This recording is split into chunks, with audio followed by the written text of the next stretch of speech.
آئیے کتاب رحمت سورہ الکہف اٹھائیں۔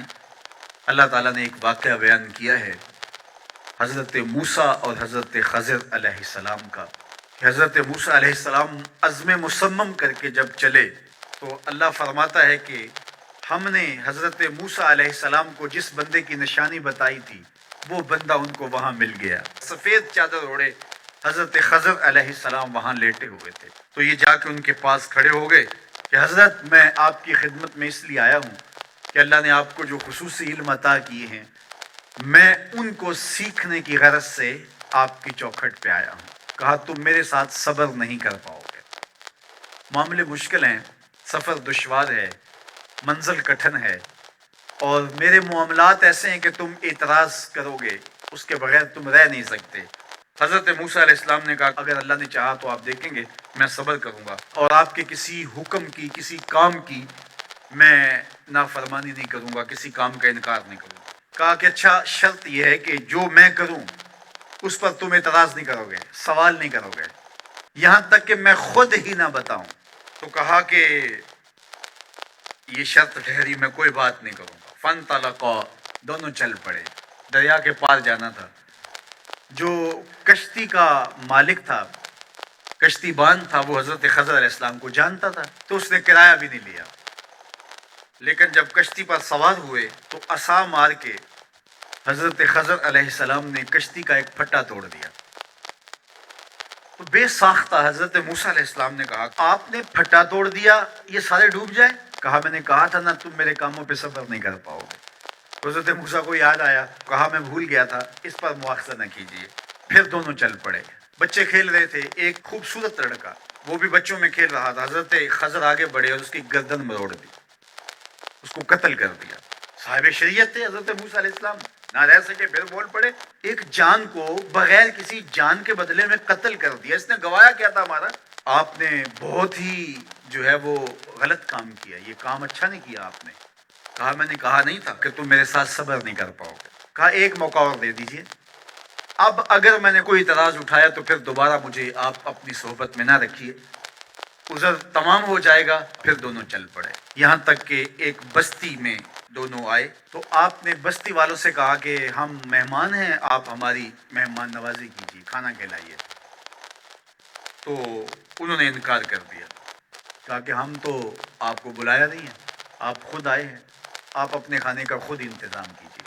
گزر رہے تھے گلی سے تو ایک دیوار گرنا چاہ رہی تھی، تو جلدی سے اس دیوار کو مرمت کر دیا۔ کہا حضرت ہم اگر چاہتے تو اس پہ اجر لے سکتے تھے، انہوں نے ہمیں کھانا تک نہیں دیا اور ہم ان کی دیواریں سیدھی کر رہے ہیں۔ کہا اب تمہاری میری جدائی ہو گئی، تم نے یہ بھی اعتراض کر دیا۔ تو انہیں یاد آیا کہ وہ یہ بھی اعتراض ہو گیا۔ اب میں تمہیں بتاتا ہوں کہ یہ 3 کام میں نے کیوں کیے۔ اللہ اکبر۔ اب سنیے، قرآن ہمیں بتاتا ہے کہ ظاہری علم بھی ہوتا ہے لیکن کوئی باطنی علم بھی ہوتا ہے۔ کہا وہ پہلی بات کشتی والی سنو، یہ 2 مسکین بچوں کی کشتی تھی، ان کے گھر کا چولہا اس کی کمائی سے جلتا تھا۔ دریا کنارے کنارے ایک ظالم بادشاہ رہا تھا جو لوگوں کی کشتیاں چھین رہا تھا، ہم نے تھوڑا سا عیب لگا دیا، وہ ٹوٹی کشتی چھوڑ کے چلا گیا۔ اب وہ تھوڑے سے پیسے لگا کے کشتی مرمت کرا لیں گے، گھر کا چولہا جلتا رہے گا، بتاؤ اچھا کیا یا برا کیا؟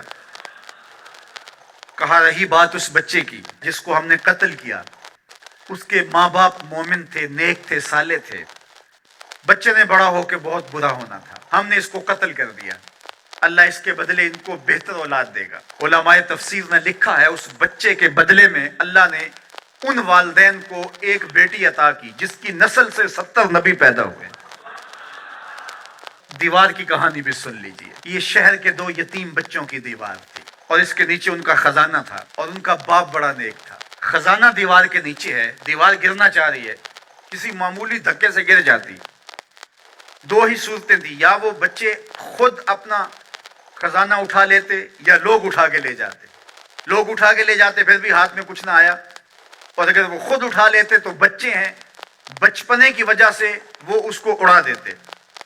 تو ہم نے اس کے اوپر دیوار کھڑی کر دی، جب تک وہ اس قابل نہیں ہو جاتے کہ یہ خزانہ نکال کے اس کو صحیح مصرف پہ لگا سکیں، اتنی دیر تک دیوار گرے گی نہیں۔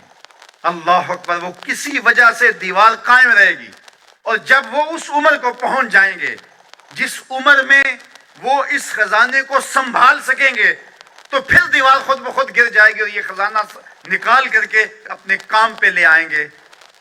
میں جب پہلی مرتبہ اس کو جو ہے وہ غور کے ساتھ تلاوت کیا تو مجھے یہ لگا کہ اس کا انطباق پاکستان کے حالات پہ بھی ہو سکتا ہے، اس لیے کہ یہ بھی یتیموں کا سرمایہ ہے۔